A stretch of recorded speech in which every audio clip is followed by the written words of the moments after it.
அண்ணா வணக்கங்கண்ணா. VVS car Tamil பாலாடுங்கண்ணா. Low budget Maruti 800 எடுங்கண்ணா. 2007 மாடலுங்கண்ணா. எஃப்சி இன்சூரன்ஸ் எல்லாம் கரண்டில் இருக்குங்கண்ணா. Second owner வெஹிக்கிளுங்கண்ணா. ரீப்ளேஸ்மெண்ட் இல்லாத வண்டிங்கண்ணா.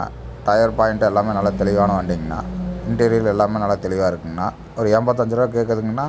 தேவைப்படுறவங்க கால் பண்ணுங்கண்ணா. நேசல் பண்ணிக்கலாங்கண்ணா.